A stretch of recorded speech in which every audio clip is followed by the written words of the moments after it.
سلام دوستای عزیزم، چطورید؟ امیدواریم که هر جا که هستید حالتون خوب و عالی باشه. ما تو جزیره زیبای کیشیم.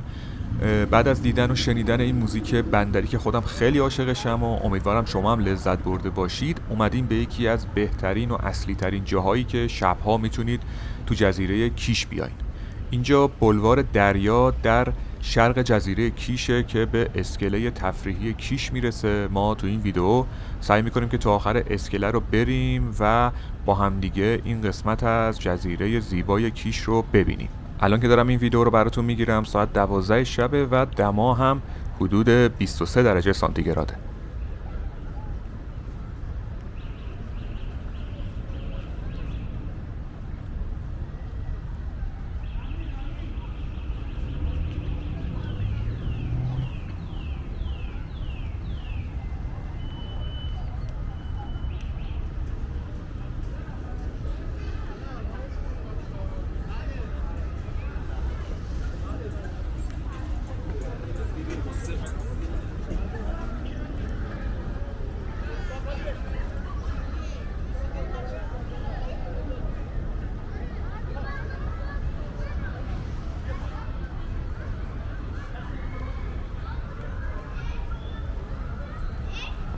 اینجا یه مرکز تفریحی هستش که به بولینگ مریم معروفه که هم شهر بازی و رستوران و بولینگ که بهتره بریم داخلش نیم نگاهی بندازیم.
تو این خیابون یا بهتره بگم تو این بلوار که میگم یکی از اصلی ترین جاهای کیشه، مراکز خرید زیادی وجود داره، مثل مرکز خرید مریم، مرکز خرید ونوس و کلی هم رستوران و هتل نزدیک به این خیابون هستش و کلی رستوران ساحلی هم داره که خیلی قشنگه. حتما میریم با هم دیگه میبینیم.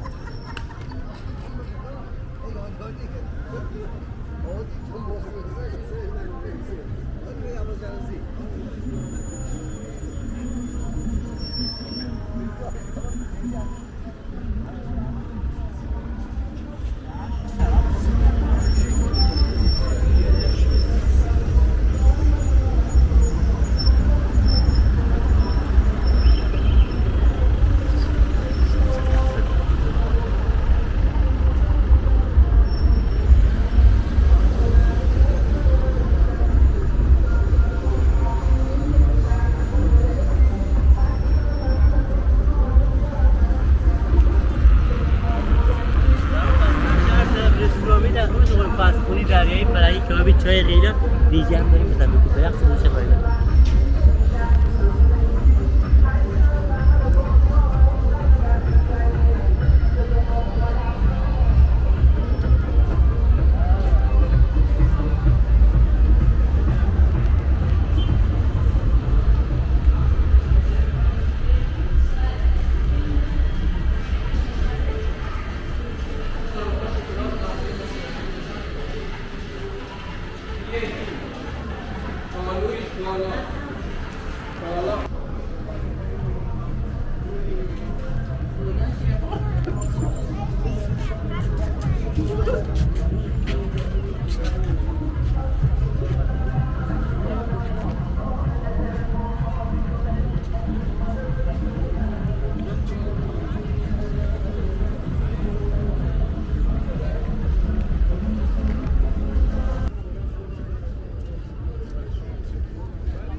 راجع به جزیره کیش هم من یه توضیح بدم، چون خیلی از مخاطبای ما خارجی هستن و اصلا تا الان ممکنه که اسم جزیره کیش هم نشنیده باشن. جزیره کیش در جنوب ایران و در خلیج همیشه فارس قرار داره.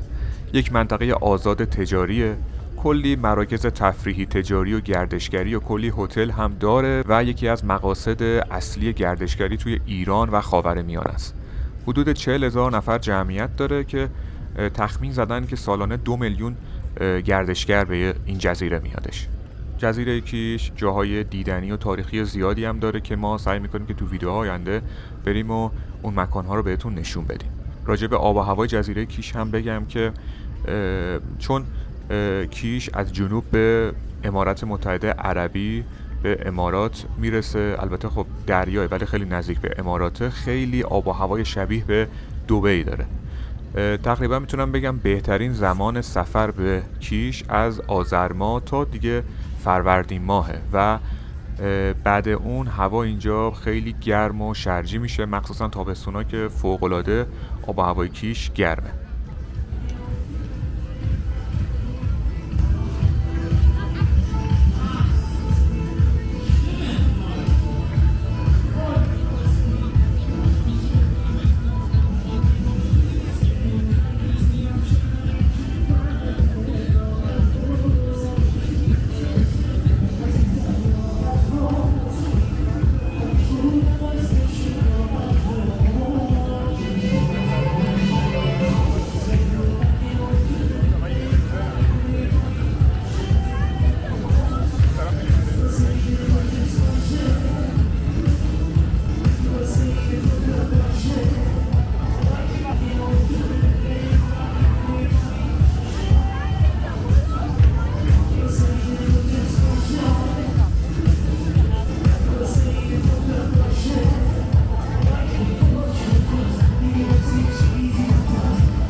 اینجا اسکله تفریحی کیش در شرقی ترین جای جزیره است. تفریحات زیادی هم این اسکله داره و اطراف اینجا مثل پاراسل، شاتل، غواصی، فلای بورد و قایق‌های شیشه‌ای و عادی و که الان چون شبه همه این تفریحات بسته است. ما سعی می‌کنیم که روز هم اینجا بیایم و از روز اینجا براتون ویدیو بگیریم. البته حالا جلوتر بریم، الان صداش داره میرسه، حالا نمیدونم شما میتونید بشنوین یا نه، که یک سری قایق تفریحی هم هستش که آهنگ میذارن و میرن یه گشتی هم توی دریا میزنن که فکر میکنم بلیتش نفری 100,000 تومان باشه. میگم حتما از روز اینجا براتون یه ویدیو کامل و جالب میگیرم.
این رو هم اضافه کنم که برای ورود به ایران از خیلی از کشورها باید ویزا داشته باشید، ولی جزیره کیش درسته که در خاک ایران هستش ولی احتیاجی به ویزا برای مسافرهای خارجی نداره و توریست‌های خارجی میتونن اگه اشتباه نکنم تا 14 روز بدون ویزا به راحتی به جزیره کیش بیان و حتی میتونن این ویزای 14 روزه رو تا 30 روز هم تمدید کنن و برای اومدن به جزیره کیش مسافرها هیچ گونه ویزایی نیاز ندارن و واقعا هم یکی از کلا کشور ایران یک کشور بی‌نظیریه که هر جای اون قشنگ از شمال و مرکز و جنوب ایران بگیرید و واقعا هم جزیره کیش یکی از بهترین مقاصد گردشگری توی ایران عزیزمون هستش. دوستای عزیزم، خیلی ممنونیم که این ویدیو رو نگاه کردید. خیلی ممنونیم که مثل همیشه از ما حمایت میکنید. امیدواریم که از دیدن این ویدیو لذت برده باشید.